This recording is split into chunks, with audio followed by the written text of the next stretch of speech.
Raise your hand if you've ever felt like you were that old man in your company. Right, that was certainly our case, right? Yeah, we did it. So yeah, exactly. In fact, this feeling is what really triggers the transformation that we would be talking today. Uta Maria has been explaining a transformation in her company. What we will be showing to you is pretty much the same. Probably the background is different. We're not a multinational company. We started being a startup, but you would see a lot of similarities about what Uta Maria has explained us. We started today saying that bring your boss. I'm the boss here at the company. And I brought my boss. Yeah. He did a good job. So I love this part. We've been doing this presentation before. It's the first time that I did it in English, so sorry for my English. Apologies up front. But I realized that in these kind of conferences, CEOs, it's not common to find CEOs taking an active part of this kind of conferences. But the reality is that in our case, this is not a transformation of our IT department adopting Scrum or Kanban. This is a story about an entire transformation of a company. So context is always important. Let me give you some context. We're an IT company, which means that 40% of the company is the IT department, and we're developing transactional services for B2B companies. For example, Babel is the largest e-billing and e-payment ecosystem in the travel industry. The context is also important because when we started this transformation, we were around 100 people at the company. And it is key because it's not the same undertaking such a transformation project in a 100-employee company than doing it in a 1,000-employee company. So it took different steps. So let me ask you something. What do you see in this picture? So besides a bunch of young and attractive engineers, what else could you see here? You see, we didn't have Post-its by that time. We have old-fashioned piece of papers put on the wall, but that was the pipeline. Everybody knows at all time what was the pipeline, how the pipeline looks like. That was our offices 15 years ago, and that was the company. All the company was sitting around a table. Roger on the phone was talking with the customers, and when he finished the call, he immediately shared the feedback with us. And Manuel on the left side was just coding the application at that time. Now he's our senior architect. So he was coding virtually based on what the customer was requesting. Okay, so we were pure agile by that time. But we got bigger. We did it well, so things went well. And then we got into the middle-age crisis. We got 50 employees. And then we had to decide what to do. And then when you're small, you're willing to be bigger, right? And you would like to behave as the bigs behave. So we decided to create departments and to appoint us as managers. Sales managers, integration manager, name it, whatever, manager, what was the important thing. But that had consequences in the company. We were not that agile as before, clearly. So we were also good at seeing the opportunities, but not as agile as before, just to be able to capitalize those opportunities. The reason why is we were not aligned. Remember, we were managers by that time. So we create our own departments, our own policies, our own rules, and we set goals per department. But we didn't make sure that the goals were fully aligned. Okay? So we had a problem of alignment. And the worst, the closest customers, the most loyal customers, they start saying us that we were not the ones that we used to be. Okay? And that hurts. It really hurts. Okay? Okay, no comments. So what did the companies? So what does a company do in such a situation when the people is not doing what what the company is expecting to do? The answer is putting more layers of control, more middle managers. And that's what we did. So we decided that the solution was to keep adding more layers of control because people is stupid, people, they don't know what to do, and you need to command, and they need to act accordingly. So we got bigger, things went well, and we realized that that was not the way to keep scaling our company because we were expecting exponential growth for the next years, and we realized that keep growing like this was not the solution. So we had to make a decision.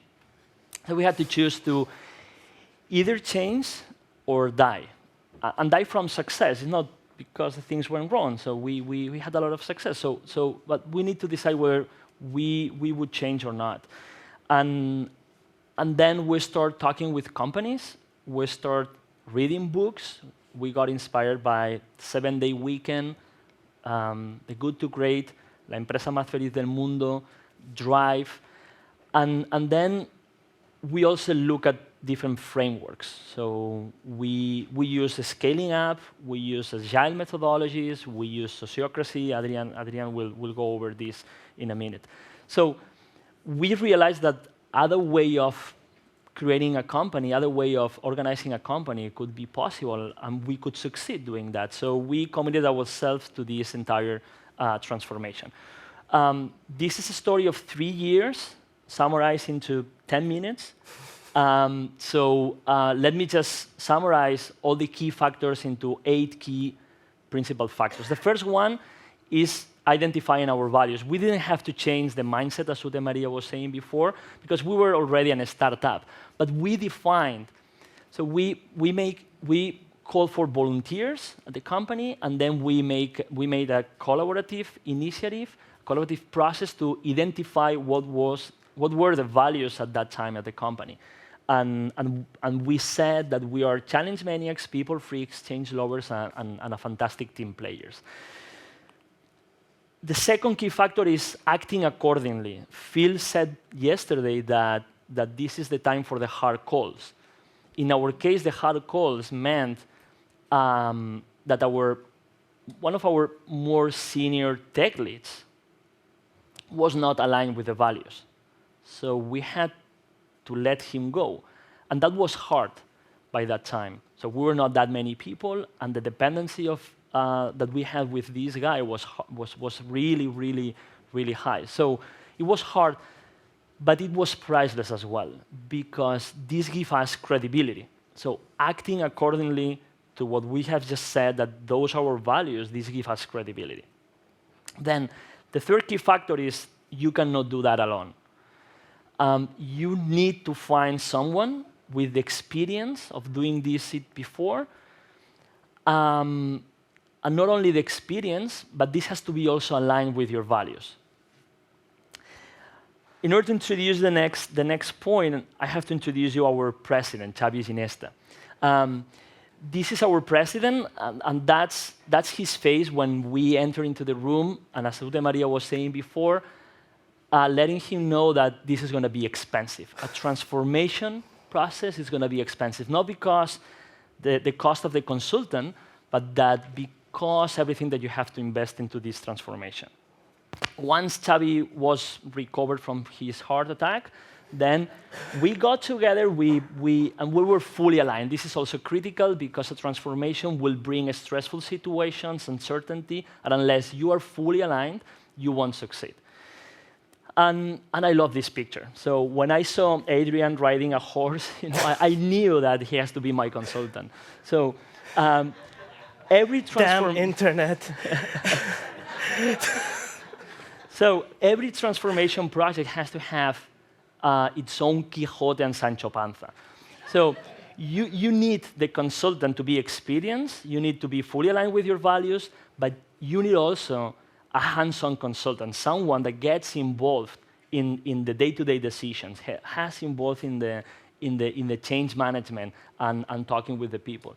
But then, since the consultant is an external one, you need someone inside the company to be accountable, fully accountable of the goals of the transformation process. Someone fully devoted to this job. In our case, this is Santiago. And then finally, two other key factors. One is creating a brand. We did create a brand around this project. We call it Optimus Prime. And we create the brand, we create the stickers, we create T-shirts, and this creates engagement. The people stick to the brands. So we didn't, at that time, we didn't know that was like this, but it was really a key factor, one of the key factors. And finally, stating clear the driver of the transformation. In our case, our driver was to find which was the organizational model that would support our scale and our exponential growth for the years to come. And then I came in, and the first thing I did was do a discovery of the organization, meet with people from all over the company in order to get an X-ray of the current state of the organization. And from that information, we did an analysis of the situation. We did a root cause analysis in order to find out what the key influential factors were that were driving all the problems, but also an effect analysis so we could prioritize. We needed to know what was affecting in what way the business in terms of money, because after all, you do a transformation because you want to do better business. And I proposed to use one of the patterns from sociocracy that is taken from Niels Plafling. I can never say that name right. And it's the Peach organization. The idea is that you have teams that are going to be devoted to take products all the way and be accountable and fully autonomous. We're going to have one team that is going to be the one onboarding new clients from lead to invoicing, and another team that is going to be giving support. And this is aligning your whole organization to a customer-centric view. And this we had to do in an iterative approach, because you can't plan a transformation to an agile transformation in a waterfall way. And actually, I remember Àngel telling me at the beginning, I need you to tell me what the budget is going to be, how long it's going to take, and when are we going to be done. And I looked at him, I said, if anybody comes here and tells you an answer to that information, he's lying. Easy answer. Easy answer. So we need to find a way for the organization to learn to improve continuously. And I used the Deming cycle to show that, and we started doing experiments by using A3 thinking from Lean to define experiments, execute them, see how they went, and act accordingly. Through this process, we saw that sociocracy was a great toolbox. And as Phil mentioned yesterday, this is a buffet of tools that teams can use when their context is right. Sociocracy is a set of patterns that are, you don't need to use all of them. There's no small amount that you need to use in order to say you're a sociocratic organization. But what you do need to have is you need to follow the principles. There are 7 principles in sociocracy. It's consent, equivalence, accountability, continuous improvement, transparency, effectiveness, and empiricism. And all patterns are based on these principles. If the values of your organization do not match these principles, there's not much sense in trying to use these patterns. So first, make sure that your values are aligned. And then, as Carlo mentioned, we needed a transformation team that was fully empowered. And this transformation team, we used a few of the patterns from sociocracy. One of them was the representative. We needed representatives from all areas of the organization because, as Àngel mentioned earlier, this is a full company-wide transformation, not just IT. We need to make sure that decisions that were being made and we're taking into account all the effects on all the organization. And it needed to be empowered, which meant that we had to have the highest ranking officials possibly in the team. Half of the team is always from the board of directors. Àngel is a permanent member of that team. They meet once a week for 2 hours to decide by using consent decision making, which is another of the tools from sociocracy, in order to decide based on letting things happen unless there is a reason not to do them. So it's based on reason. It's not preferences, it's reasons. And this is the perfect way in order to do handovers to the rest of the organization. We decide, we ask the organization if there is consent to these decisions, and we set up teams for which the governance team is accountable, but we set other teams that were going to be executing all of the initiatives that we'll see. And now I'm going to go into the initiatives that we defined for the roadmap. Remember, this is a roadmap, not necessarily what was going to happen, but we needed to have a way to define what was going to happen. And we had this published so everybody could see this. We also defined a Kanban board for the onboarding process. So we had from lead generation all the way to invoicing. And this went through three different departments that previously were not communicating that well. Now through this process, we were communicating and we were flowing better. And then we decided to implement SAFE as a way to coordinate all the development teams and have them aligned and be able to plan on a 3-month cycle, which we weren't able to do before. This meant that we needed only one product owner. There can only be one. And it was hard to find that person in the organization, and it necessarily had to be someone from the board of directors that had the empowerment. And this person had to manage the one backlog to rule them all. And we put all the backlogs together, and we had one backlog of 570 items, which was way too much. We knew perfectly well we weren't going to be able to do all of this. So we had to cut it down. And this was a hard conversation to have, to reduce those 570 items down to 200. And we defined a process map from idea to production so everybody knew what the rules of the game were, so that high-ranking officials in the company were not going anymore to special persons in the teams to get their stuff prioritized. And we did a lot of training. You have to train the organization, not only the IT, but the rest of the organization, which are going to be interacting with IT. They need to understand agile principles and values. They need to understand how it works, how work flows through the organization, and how to interact and refine items for the team to be better. We needed agreements to be done between development and business. This is the definition of ready and definition of done workshop. We had 70 people for 2 hours coming to an agreement as to what was ready, what was done. We needed to have quality information coming in and out of the development team, which we had identified as the bottleneck. And we started doing big room plannings, which I'm not going to go into because Hub did a great job yesterday. And we did inception meetings with representatives from other areas of the organization that would help us define in the IT department the best possible products.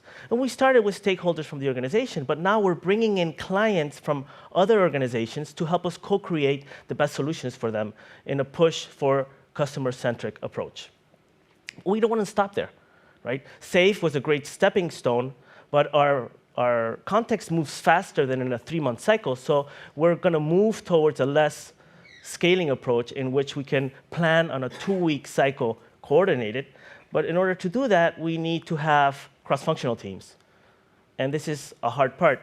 And I'm not sure whether we're going to try the self-selection approach, because there's still problems with the platform underlying, which is not ready. We need to break down that monolith in order to be able to have multiple teams working in parallel.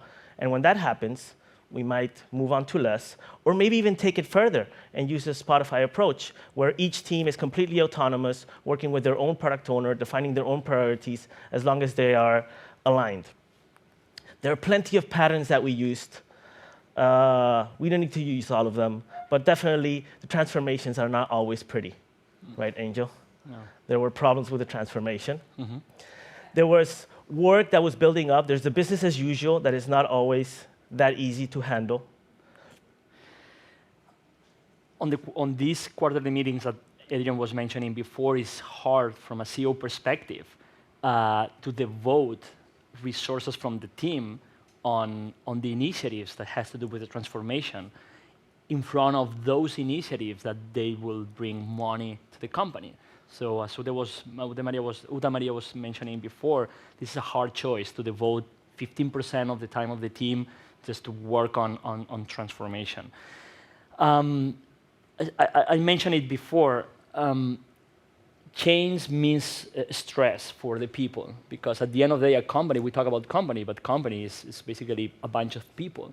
So when you're transforming, even though you are doing it in order to make it better, uncertainty kills people. So you never communicate enough, and there's still not everybody aligned. So not all departments are living the transformation at the same degree. IT, obviously, everything that we're talking here, Scrum, Kanban, all these concepts, they are closer to the IT people. But when you talk to the sales team, they don't feel the same, right? So we still have work to do on this. And it's important to understand that the map is not the terrain, and you need to adapt to a changing terrain as you move forward through a transformation. But there's plenty of good things that come from it. One of them is that we are the best place to work, even though we did all of this work. We improved our throughput through the company and the development team. And we are joining other companies that are coming together with us and sharing experiences so that we can be better at doing our transformations and being more agile and making happy workplaces. If you want to share your experiences with us, please send me an email and we can set up meetings like we have with these other companies. Or join a sociocracy meetup if you want to share more and learn about all these patterns. In the end, it was a close call, but it was definitely worth it. Mm-hmm. And we hope that you've learned enough and have enough of a hint about what it can take to take your organization through this and all the good benefits that you can have. Thank you very much.